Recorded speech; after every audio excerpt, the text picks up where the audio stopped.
ज्ञान चैतन्य प्रसारम्।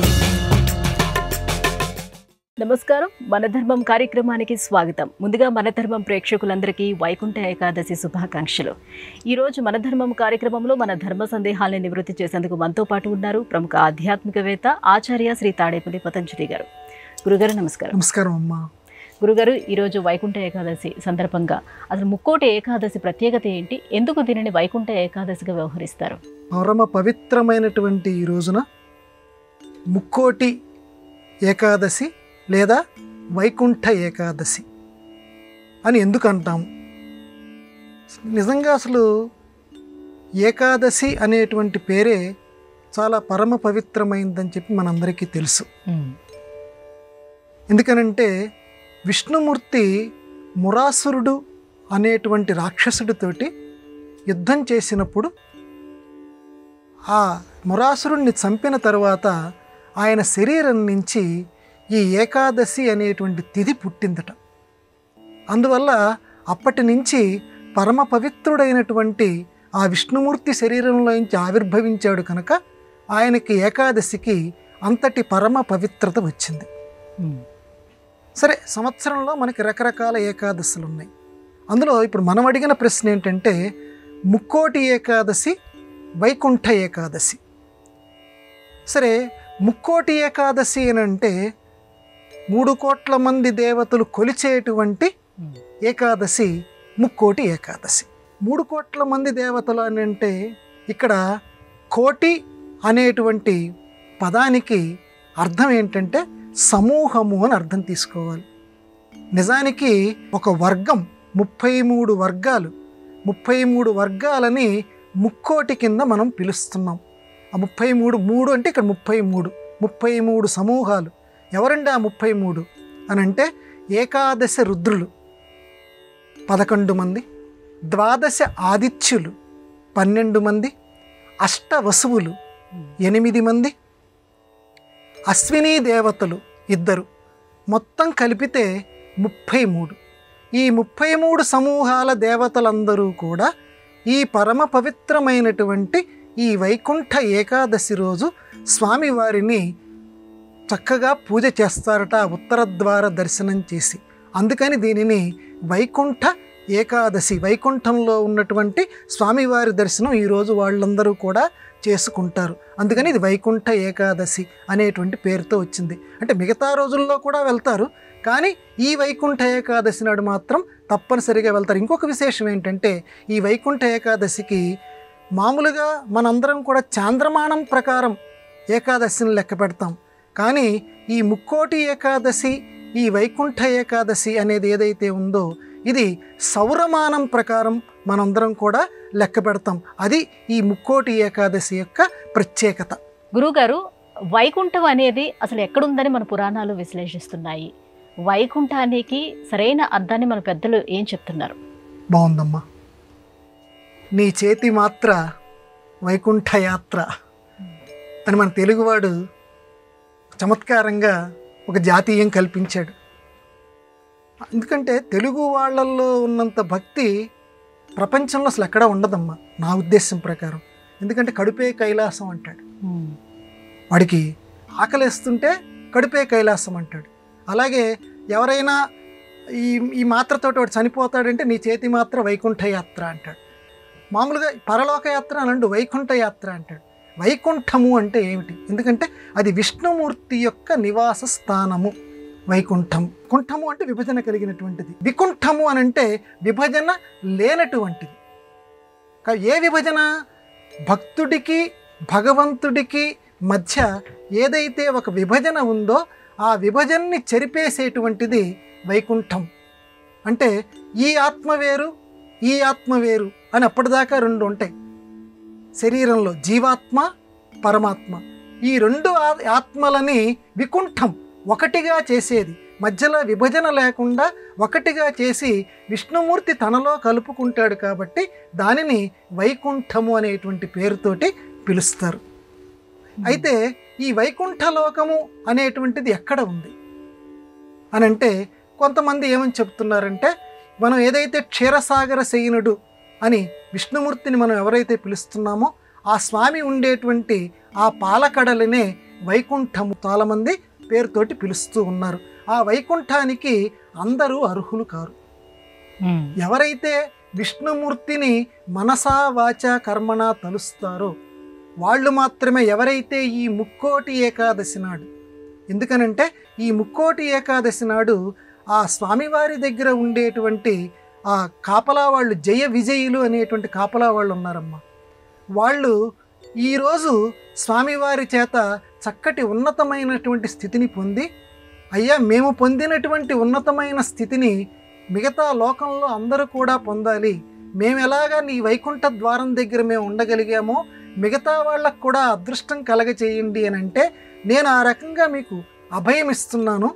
మీరు కోరారు కాబట్టి, లోకక్షేమం కోసం మీరు కోరారు కాబట్టి ఈ ముక్కోటి ఏకాదశి నాడు ఎవరైతే ఉత్తరద్వార దర్శనం చేసి నన్ను పరమభక్తితోటి నమామి నారాయణ పాద పంకజం కరోమి నారాయణ పూజనం సదా వదామి నారాయణ నామ నిర్మలం స్మరామి నారాయణ తత్వమవ్యయం అని, వదామి నారాయణ నామ నిర్మలం, నారాయణ నారాయణ నారాయణ అంటూ ఎవరైతే నా పేరు తలుచుకుంటూ ఈ పరమ పవిత్రమైనటువంటి వైకుంఠ ఏకాదశి నాడు నిర్మల చిత్తులై ఉంటారో, నా పేరెంత నిర్మలమో వాళ్ళ మనస్సు కూడా అంత నిర్మలంగా ఉండాలి. ఏ భవబంధాలు ద్వేషాలకి లోను కాకూడదు. అలా ఉన్న వాళ్ళు ఈ లోకంలో సుఖంగా గడిపిన తర్వాత నా వైకుంఠానికి వస్తారు. ఇది మీకు నేను హామీ ఇస్తున్నానని చెప్పి ఆ జై విజయులనే ద్వారపాలకులకి హామీ ఇచ్చేట. అందుకే ఈ వైకుంఠ ఏకాదశి అంత పరమ పవిత్రంగా చెప్తారు. గురుగారు, ముక్కోటి దేవతలను అంటారు కదా, నిజానికి మనకి 3 కోట్ల మంది దేవతలు ఉన్నారంటారా? నిజానికి మీరు అడిగిన ప్రశ్న 3 కోట్ల మంది దేవతలు ఏమిటమ్మా, అసలు ఆ మాటకు వస్తే కోటాను కోట్ల దేవతలు ఉన్నారు. ఇంకా ముక్కోటి వరకే మనం పరిమితం చేసాం. కోటాను కోట్ల దేవతలు. ఇప్పుడు ద్విజులు అంటారు లోకంలో కొంతమందిని, వాళ్ళని భూదేవతలు అంటారు. భూమి మీద ఉన్నటువంటి దేవతలు అని, వాళ్ళని భూదేవతలు అని పేరు. లోకంలో మనతో పాటు వాళ్ళు కూడా జీవిస్తూనే ఉన్నారు. అంటే ఎంతమంది ఉంటారమ్మా, ఎన్ని కోట్ల మంది ప్రజానీకం భూదేవతలు ఉంటారు. అయితే ముక్కోటి దేవతలు అంటే మనం ప్రథమంలో చెప్పుకున్నట్టు అష్టవసువులు మొత్తం ఎవరైతే ఉన్నారో, ఏకాదశి రుద్రులు, ద్వాదశాదిత్యులు, ఈ 2 అశ్విని దేవతలు, వీళ్ళని కలిపి మాత్రమే ముక్కోటి దేవతలని లోకంలో ప్రసిద్ధి. ముక్కోటి దేవతలు ఒక్కటైనారు. ఎప్పుడు ఒక్కటవుతారు? అప్పటి వరకు విడివిడిగా ఉంటారట. ఎవరి బాధ్యతల్ని వాళ్ళు నిర్వర్తిస్తుంటారు. అంటే ఈ ద్వాదశాదిత్యులు, ఈ 12 మంది సూర్యులు వాళ్ళ కేటాయించబడినటువంటి ఏవైతే లోకాలు ఉన్నాయో ఆ లోకాల్లో వాళ్ళు ప్రకాశిస్తూ ఉంటారు. అలాగే రుద్రులు, ఏకాదశి రుద్రులు తమకి ఏ అయితే కార్యక్రమాలు ఉన్నాయో, ఏ దిక్కుల్లో వాళ్ళు పరిపాలన చేయాలో మిగతా రోజుల్లో ఆ పరిపాలనే చేస్తుంటారు. అశ్విని దేవతలు 2 ఉంటారట. వాళ్ళు వైద్యులు అనమాట. దేవతల్లో వైద్య వర్గానికి చెందినటువంటి వాళ్ళు. వీళ్ళు ఎవరైతే శ్రీ మహావిష్ణువు యొక్క దయకి నోచుకున్నారో వాళ్ళని చక్కగా ఆరోగ్యవంతంగా వాళ్ళని చేస్తూ ఉంటారు. అలాగే వసువులు 8 మంది ఉన్నారు. వసువులు, ఈ 8 మంది వసువులు అంటే అందులో మనకి చెప్పుకుంటాం మహాభారతంలో భీష్మాచార్యుల వారని చెప్పి, ఆయన కూడా ఒక వసువు. వసువు అంటే దేవతల్లో ఒక విభాగం. కాబట్టి వాళ్ళకి కేటాయించినటువంటి విభాగాలు, ఇప్పుడు మంత్రివర్గానికి ఎలాంటి విభాగాలు ఉన్నాయో దేవతలకు కూడా ఒక్కొక్క శాఖ ఉంటుంది. ఆ బాధ్యతల్ని వాళ్ళు ప్రతిరోజు నిర్వర్తించాల్సిందే. అయితే ఈ ముక్కోటి నాడు మాత్రం ఈ ముక్కోటి దేవతలు అంటే ఆ 33 వర్గాల దేవతలు, మిగతా ప్రపంచంలో అందరు దేవతలు కూడా స్వామివారి దర్శనం చేస్తారట. అది ఇక్కడ ప్రత్యేకత.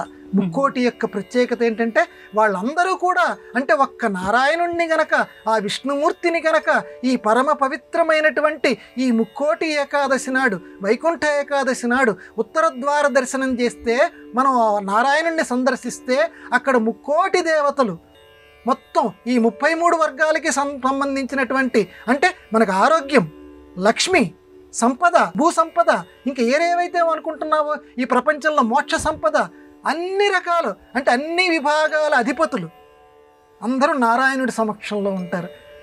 అందుకని ద్వారదర్శనం చేయరా, ముక్కోటి నాడు చూడరా అని మన పెద్దవాళ్ళు నెత్తినోరు బాదుకొని చెప్పేది అది.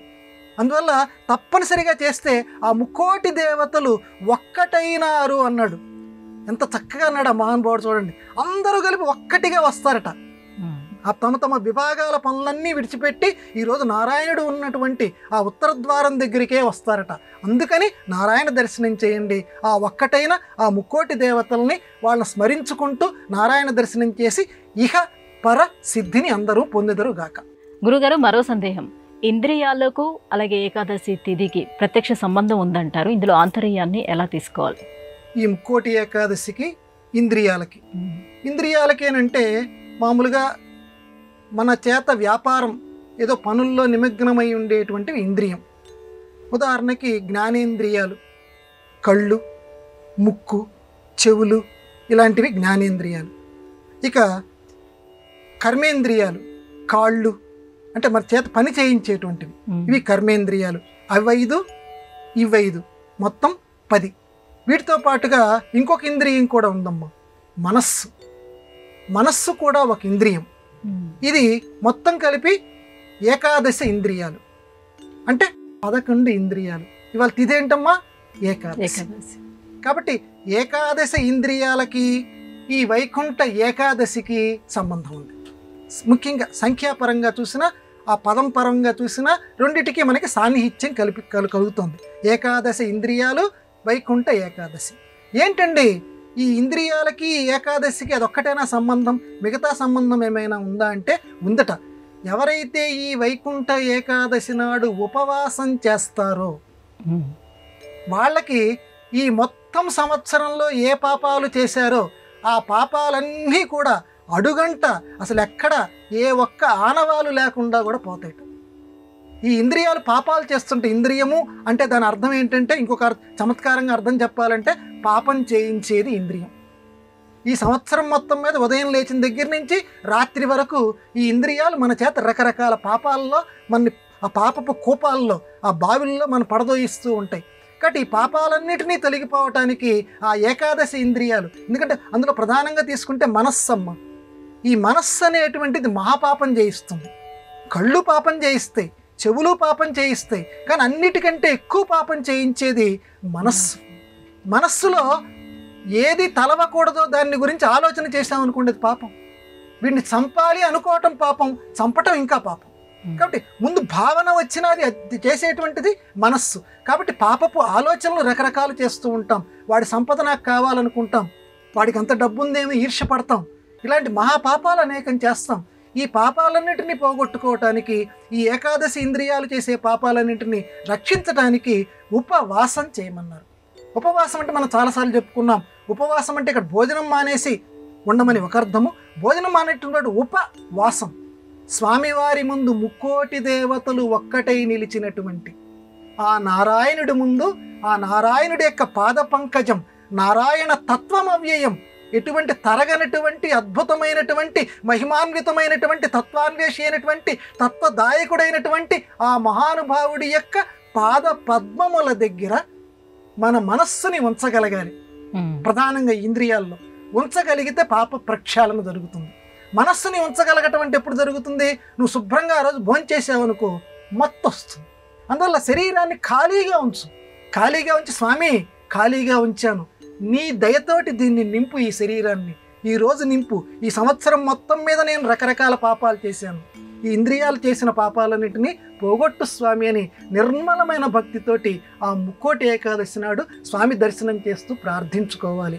అది ఇంద్రియాలకి ఈ వైకుంఠ ఏకాదశికి ఉన్నటువంటి సంబంధం. గురుగారు, ఇంతకు ముందు మీరు చెప్పినట్టుగానే ఈ వైకుంఠ ఏకాదశి నాడు ఉత్తరద్వార దర్శనం చేయిస్తారు కదా, ఈ ఉత్తరద్వార దర్శనం ప్రత్యేకత ఏంటో తెలియజేస్తారా?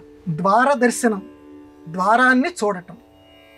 పడమర ద్వార దర్శనం అంటలేదు, లేకపోతే తూర్పు ద్వార దర్శనం అంటలేదు. మన పెద్దవాళ్ళు ఉత్తర ద్వార దర్శనము అన్నారు. ఈరోజు పరమ పవిత్రంగా అందరూ కూడా ఎంతెంతో వెలపెట్టి రుసుములు చెల్లించి స్వామివారిని దర్శించుకుంటారు దేవాలయాల్లో. మనందరికీ తెలుసు ఉత్తర ద్వార దర్శనం ఈరోజు చేస్తారు. అన్ని దేవాలయాల్లో పల్లెటూళ్ళ నుంచి పట్టణాల వరకు అందరూ ఉత్తర ద్వారం ఏర్పాటు చేస్తారు. విష్ణు ఆలయాల్లో ఏమిటండి ఉత్తర ద్వారము అంటే ఏమిటి? ఉత్తరము అని అంటే శ్రేష్టము ఒక అర్థం, శ్రేష్టమైనటువంటి ద్వారం.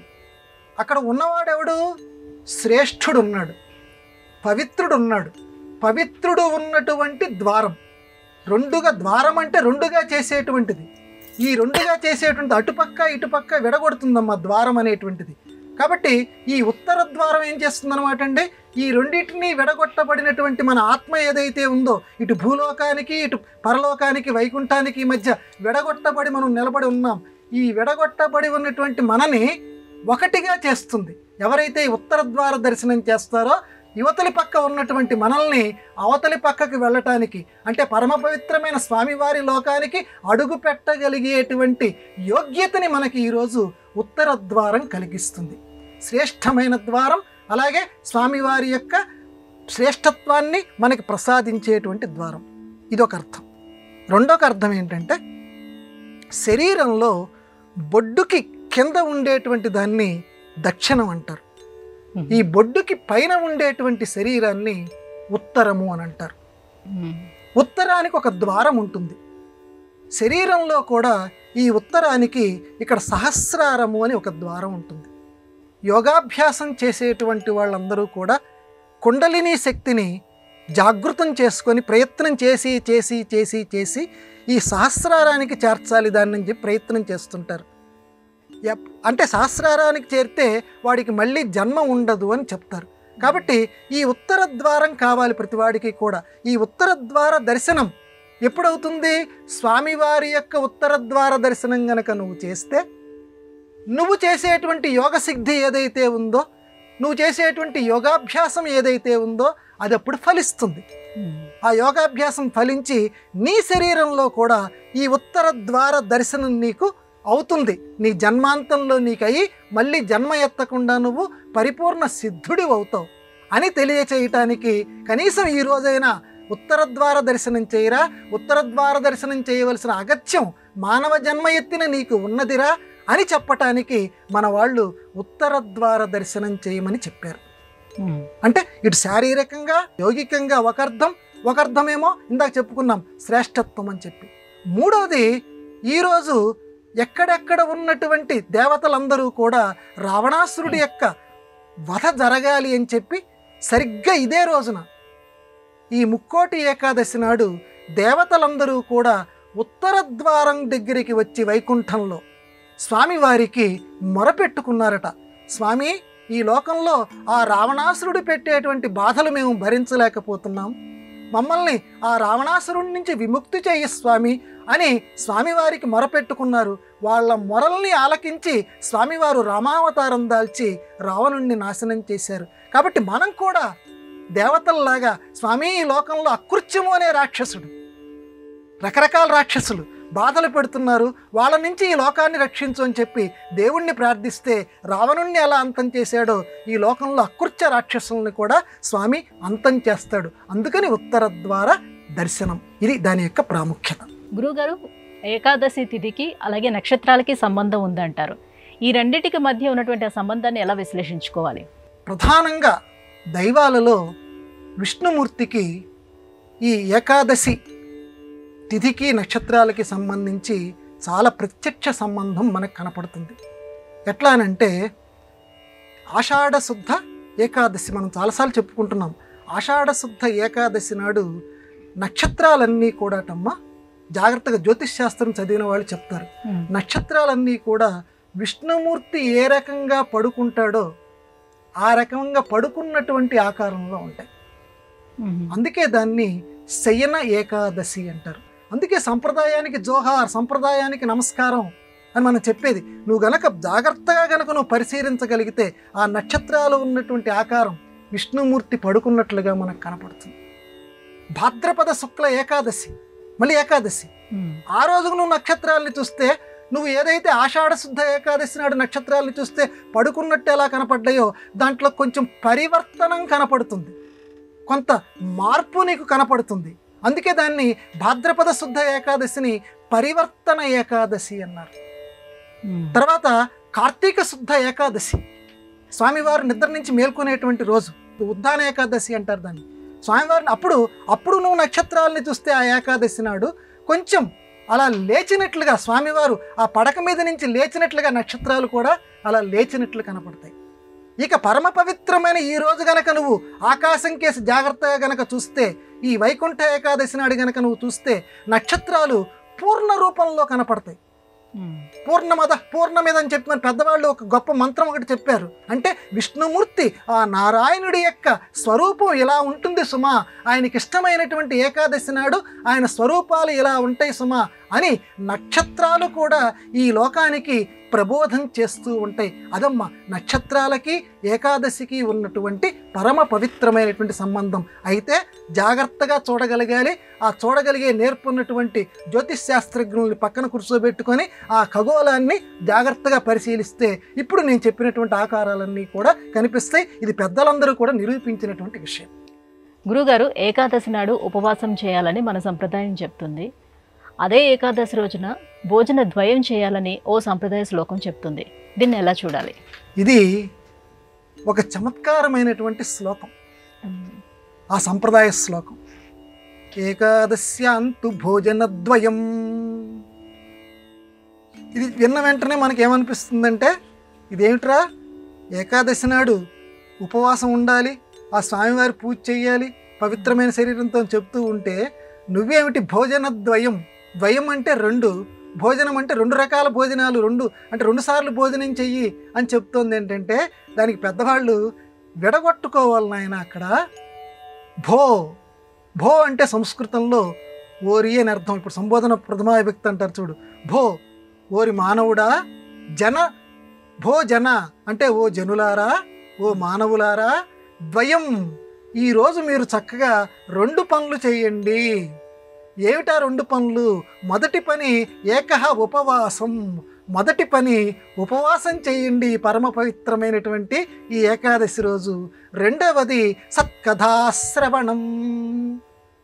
చక్కగా ఆ విష్ణుమూర్తికి సంబంధించినటువంటి కథలని వినండి.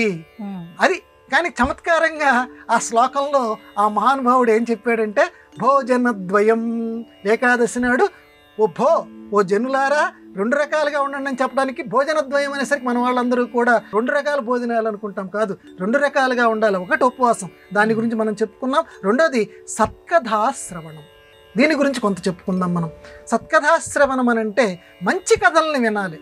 ఎందుకంటే కథ కంచికి మనం ఇంటికి అని చెప్పి మన తెలుగులో ఒక సామెత ఉంది. అక్కడ చూడండి, ప్రతిదీ కూడా మన ఆంగ్లంలో కనుక ప్రతి రహదారి రోముకు చేరుతుందని చెప్పి అదే సామెత ఎలా ఉందో, మన తెలుగులో దానికి సమానార్థకంగా కథ కంచికి మనం ఇంటికి. అంటే కంచిలో మొగాలి ప్రతి కథ కూడా. మనం ఇంటికి మనస్సు ఎప్పుడూ కూడా ఆ స్వామివారు ఉన్నటువంటి ఆ వైకుంఠం అనే ఇంటికి పోతుండాలి. కథ ఎప్పుడూ కూడా అంటే మన శరీర కథ, మన జీవితపు కథ ఎప్పుడూ కూడా కంచికి వెళ్ళాలి. కంచికి అంటే ఇక్కడ మోక్షానికి వెళ్ళాలి అని చెప్పి. ఏమిటి? సత్కథ వినాలి. మళ్ళీ ఏ కథ పడితే ఆ కథ వినకు. లౌకికంగా వాడు 16 లక్షలు సంపాదించేట, వాడు 1 కోటి సంపాదించేట, వాడు 2 కోట్లు సంపాదించేట కాదు. వాడు జ్ఞానం అయ్యేట, వాడు పరమ పావనంగా ఇలాగ అయిందట వాడి జీవితం. వాడు భగవంతుడి ఆరాధిస్తూ ఆ యోగ ధ్యానంలో 5 నిమిషాలు అలా ఉండిపోయేట. వాడు ఇవాళ చక్కగా వాడు పూజ చేస్తున్నప్పుడు మిగతా లోకాన్నంతా మర్చిపోయేట. అరే భాగవతంలో అసలు ఇదేమిట్రా, ఈయన ఇంటింటికి తిరిగి వెన్నపూస ఎందుకు తిన్నాడురా? అంత రాజుగారి బిడ్డ హాయిగా కూర్చుంటే ఎక్కడ పడితే అక్కడ వెన్నపూస తీసుకొచ్చి ఇస్తారు కదా, ఆయనకేం కర్మరా? దొంగతనాలు చేయాల్సినటువంటి అవసరం ఆయనకేముందిరా? ఆయన గోపికల యొక్క వస్త్రాలను ఆయన అపహరించవలసినటువంటి అవసరం ఏముందిరా? ఇలా ఒకటా రెండా ఎన్నెన్నో ఉన్నాయి విష్ణుమూర్తికి సంబంధించినటువంటి కథలు.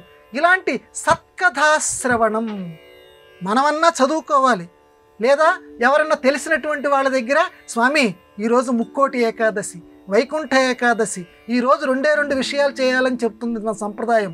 ఉపవాసం చేయాలని చెప్తోంది, సత్కథల్ని వినాలని చెప్తోంది. మొదటిది మేము ఉన్నాం, రెండోది మా చేత కాదు, నువ్వు కొంచెం చెప్పు స్వామి అని ఆచార్యుడి యొక్క సన్నిధిలోకి వెళ్ళి.